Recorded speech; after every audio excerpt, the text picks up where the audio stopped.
నమస్తే, welcome to Nandigam news. ఈనాటి వార్తా విశేషాలు. 2029 ఎన్నికలలో నేనే ఎమ్మెల్యేను, అభివృద్ధిలో పోటీ పడాలి కానీ అనవసరమైన విమర్శలు చేయడం సరికాదని అన్నారు. నీకు ధైర్యం ఉంటే ఒక కాలనీ దత్తత తీసుకుని అభివృద్ధి చేసి చూపించాలని ఎమ్మెల్యే డాక్టర్ చదలవాడ అరవింద బాబు మాట్లాడారు.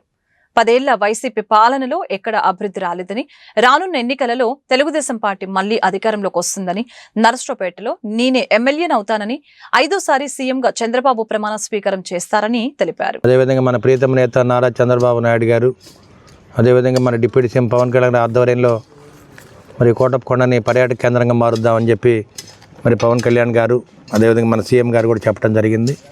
ఇటువంటి కార్యక్రమాల్లో ఒక 6 నెలల క్రితం మన సీఎం గారు రావటం, చంద్రబాబు నాయుడు గారు చాలా హామీలు ఇచ్చి వెళ్ళటం జరిగింది. అదేవిధంగా ఒక 15 రోజుల క్రితం కూడా పవన్ కళ్యాణ్ గారు ఇక్కడే రావటం, మరి కోటప్పకొండ ఘాట్ రోడ్ని ఇవన్నీ కూడా చూడటం జరిగింది.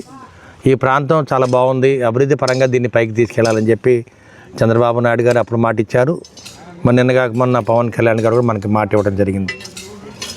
నిజంగా ఈ ప్రాంతం అంతా కూడా అభివృద్ధి చెందడానికి ముఖ్య కారణం తెలుగుదేశం పార్టీ. ఆనాడు కోడెల గారి ఆధ్వర్యంలో మరి కోటప్పకొండ మొత్తం కూడా ఘాట్ రోడ్ వేయటం కానీ, విగ్రహాలు పెట్టడం కానీ, అదేవిధంగా మేమందరం కూడా ఇప్పుడు మేము మాట్లాడే ప్రాంతం అంతా కూడా లేజర్ షో ప్రాంతం అనమాట. అంటే గ్యాలరీ ఉంది ఇక్కడ, అధికారులందరూ కూడా కూర్చొని మీటింగ్లు పెట్టుకోవచ్చు, మరి ఏదైనా సినిమాలు వేసుకోవచ్చు, నాటకాలు వేసుకోవచ్చు. అంటే ఒక గ్యాలరీ ఎంత చక్కగా కట్టారంటే ఒకసారి మీరు ఈ వీడియో చూడొచ్చు. మరి కలెక్టర్ కూడా ఇక్కడే మీటింగ్ పెడదామని చెప్పడం జరిగింది కలెక్టర్ అధికారులతోటి. అదేవిధంగా ఈ పండగ రోజు కూడా ఇక్కడ దక్షయజ్ఞం కానీ ఇట్లాంటి ఇంటరామాల సినిమాలు కూడా దైవ భక్తితో ఉన్న సినిమాలు అన్నీ కూడా ఏర్పాటు చేయడానికి ప్రాజెక్ట్ కూడా ఏర్పాటు చేయడం జరిగింది. ప్రతి సంవత్సరం కూడా వినూత్నంగా చేస్తూ ముందుకెళ్తున్నాము. మరి గడిచిన 5 ఏళ్లుగా వైసీపీ ప్రభుత్వంలో మాజీ ఎమ్మెల్యే గోపిరెడ్డి శ్రీనివాసరెడ్డి ఆధ్వర్యంలో మరి కొండ ప్రాంతం అంతా కూడా అభివృద్ధికి వెనకబడిపోయింది. కానీ వాటన్నింటి కూడా పోయిన సంవత్సరం బాగు చేసుకోవడం జరిగింది. ప్రతి ప్రాంతాన్ని ప్రతి అడుగును శుభ్రం చేసుకున్నాము. ఈసారి కూడా అట్లానే చేసుకోవడం జరిగింది. గడిచిన నెల నుంచి కూడా మరి నరసరావుపేట పట్టణాన్ని మహాశివరాత్రి పండగకి రెడీ చేస్తూ ఉన్నాము. అదేవిధంగా కొండ ప్రాంతం మొత్తం కూడా మేము అన్నీ ఏర్పాటు చేస్తున్నాం. నిజంగా ఇవన్నీ ఏర్పాట్లు చూసి మరి 6 నెలల తర్వాత నిద్రలేసిన మరి మాజీ ఎమ్మెల్యే గోపిరెడ్డి శ్రీనివాసరెడ్డి ఎప్పుడో 6 నెలలకు ఒకసారి నిద్రలేస్తాడు. ఆ కాలువలు వెంబడి తిరుగుతాడు, ఆదివారం పూట ఎక్కేకి ఏడుస్తాడు. ఏందో మరి ఆయన బాధ. అసలు వైసీపీ వాళ్ళకున్న గుణమే అది, ఎక్కువకి ఏడవటమే గుణం. రోజు మరి న్యూస్లో చూస్తూ ఉన్నాము, ఏ దరిద్రంగా ఉంది. ఒక మనిషిని అనవసరంగా తిట్టడం మంచి పద్ధతి కాదు. మీరు కూడా అభివృద్ధి చేయండి. నరసరావుపేట పట్టణంలో ఒక చంద్రబాబు నాయుడు కాలనీ దత్తత తీసుకోండి, దాన్ని రోల్ మోడల్గా చేసి చూపించండి. మేము కూడా మీరు చేసిన దాని పనికి మెచ్చుకుంటాం, మేము నిన్ను కూడా ఫాలో అవుతాం. 5 ఏళ్ళు నువ్వు 10 ఏళ్ళు ఎమ్మెల్యేగా ఉన్నావు, ఏ రోజు కూడా నిద్ర లేచిన పాపాన పోలేదు. ఇవాళ లేచి తెలుగుదేశం పార్టీ హయాంలో చేసే పనులను చూసుకొని ఎక్కేకి ఆడవటం, అనవసరంగా తెలుగుదేశం పార్టీ నాయకుల్ని వాళ్ళని తిట్టడం ఎంత మంచి పద్ధతి కాదు. చదువుకున్న వ్యక్తులు ఎవరు కూడా ఇట్లా చేయరు. మరి అరవింద్ బాబు అయితే అందరి వాడు, నేనైతే ఎప్పుడు కూడా ఎవరిని దూషించను, మర్యాదని కాపాడుతాను. ఎవరిని కూడా మాజీ ఎమ్మెల్యే కావచ్చు, ఇంకోళ్ళు కావచ్చు. చాలామంది గౌరవం ఇచ్చి నేను మాట్లాడుతూ ఉంటాను. ఎప్పుడో 6 నెలలకు ఒకసారి నిద్రలేస్తారు, ఏదో మాట్లాడతారు, వెళ్తారు, మళ్ళీ నిద్రపోతారు.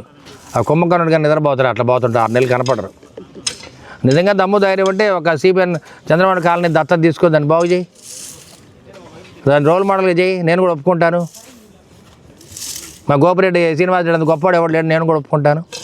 ఎప్పుడో ఏదో దారిని పోతా, ఆదివారం పూట కాలువలు శుభ్రంగా లేవు, చెత్త తీయలేదంటే ఆ రోజు పని వాళ్ళు చేయరు, శానిటరీ ఇన్స్పెక్టర్ వర్కర్స్ రారు, సెలవది.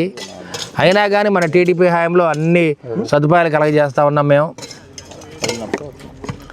టీడీపీ హయాం వచ్చిన తర్వాత మరి ప్రైవేట్ వ్యక్తులను పెట్టుకొని మరి అన్ని సదుపాయాలు కలగజేసి కాలువలు కూడా శుభ్రం చేస్తూ ఉన్నాము. మరి గ్యార్బేజ్ లిఫ్టింగ్ కూడా చేస్తూ ఉన్నాం. నువ్వు మాట్లాడే ప్రతి మాట శానిటరీ వర్కర్స్ని అవమానించినట్టు అవుతుంది, మరి మున్సిపల్ సిబ్బందిని అవమానించినట్టు కనపడుతుంది. మరి 10 ఏళ్ళు నువ్వు ఎమ్మెల్యేగా ఉన్నావు, నీకు తెలియదు ఆదివారం పూట వర్కర్స్ సారని. అయినా కానీ మన తెలుగుదేశం పార్టీ ఉమ్మడి కూటమి ఆధ్వర్యంలో, టీడీపీ జనసేన బీజేపీ ఆధ్వర్యంలో మరి ప్రతి కార్యక్రమాన్ని విజయవంతం చేస్తున్నాము. మరి చూడండి, ఇక్కడ మేమందరం కూడా ఎంత సరదాగా మరి ఎంత చక్కగా పనిచేస్తున్నాం, ఆడుతూ పాడుతూ పనిచేస్తూ ఉన్నాము. టీడీపీ వాళ్ళు ఉన్నారు, బీజేపీ వాళ్ళు ఉన్నారు, జనసేన వాళ్ళు ఉన్నారు, అందరం కూడా కలిసికట్టుగా పనిచేస్తున్నాం. వ్యక్తిగతంగా దూషణలు చేయడం వల్ల మాకు వచ్చిన నష్టమే లేదు. మరి మాజీ ఎమ్మెల్యే గోపిరెడ్డి శ్రీనివాసరెడ్డి కూడా తెలుసుకోవాలి, పనిచేయడం నేర్చుకోండి. ప్రతి ఒక్క పని చేస్తే దాంట్లో తప్పులు ఒప్పులు ఉంటాయి, అన్నీ ఉంటాయి, కాదంటలేదు. కానీ పని చేయడం నేర్చుకోవాలి. ముందు 10 ఏళ్ళు నిద్రపోయి ఇవాళ ఏదో నిద్రలేసి ఎక్కి ఆడవటం, టీడీపీ వాళ్ళ మీద, టీడీపీ ముమ్మడి కూటమి నాయకుల మీద ఏడవటం ఇవన్నీ చేస్తూ ఉన్నారు. కానీ ఇవన్నీ కూడా మంచి పద్ధతి కాదు. మా పని అయితే ఎవరిని విమర్శించం, మేము మా పని మేము చేసుకుని ముందుకెళ్తాము. మళ్ళీ ఒకసారి చెప్తున్నా, మాజీ ఎమ్మెల్యే గోపిరెడ్డి శ్రీనివాసరెడ్డి, మళ్ళీ నరసరావుపేట కూడా ఎమ్మెల్యే నేనే, మళ్ళీ గుర్తుపెట్టుకో. మళ్ళీ మా ముఖ్యమంత్రి చంద్రబాబు నాయుడు మళ్ళీ 5వ సారి ముఖ్యమంత్రి అవుతారు. మీరు కలలు కనొద్దు, నిద్రపోతూ ఉంటే మంచిది. గుర్తుపెట్టుకో గోపిరెడ్డి శ్రీనివాసరెడ్డిని హెచ్చరిస్తున్నాను. ఇంకోసారి కనుక నోరెత్తే మాత్రం